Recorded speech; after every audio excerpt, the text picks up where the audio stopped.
Hello everyone, তোমরা কেমন আছো? আশা করি ভালো আছো। আমিও খুব খুব ভালো আছি। আজকে মনসা পূজা, তো সকাল থেকে আমি ভিডিওটা স্টার্ট করতে পারিনি, কারণ অনেক কাজ ছিল। তোমরা জানো পুজো আচ্ছা আসলে বাঙালিদের অনেক কাজ থাকে, তার জন্য আমি ভিডিওটা করতে পারিনি।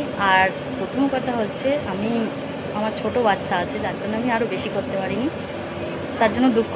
শাড়ি একটা তেমন একটা পরা হয় না, পুজো আচ্ছাতেই পরা হয়। দেখো কি সুন্দর একটা শাড়ি পরে নিয়েছি। তো চলো ঠাকুরের ওখানে গিয়ে দেখা হচ্ছে। আমাদের কিন্তু পুজো প্রায় কমপ্লিট, এখন হোমযজ্ঞ হচ্ছে। হোমযজ্ঞটা হলেই হয়ে যায়। আর আমরা এই যে কিছু কিছু লোক ড্রেস করেছিলাম, এই দিদিটা করেছে, এই দিদিটা করেছে। এই দেখো, কাকে দেখাচ্ছি?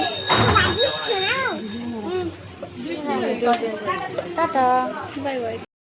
পুজোর ওখানে ছিলাম, পুজো আমাদের কমপ্লিট, খাওয়া দাওয়া হয়ে গেছে। বাড়িতে এসে চেঞ্জ করে এই যে বসে আছি। তো ভিডিওটা কেমন লাগলো প্লিজ কমেন্ট করতে ভুলো না। আর ভিডিওটা যদি ভালো লেগে থাকে তাহলে অবশ্যই একটা লাইক, কমেন্ট, শেয়ার করে দিও। আজকের মতো এইটুকুনি, টাটা।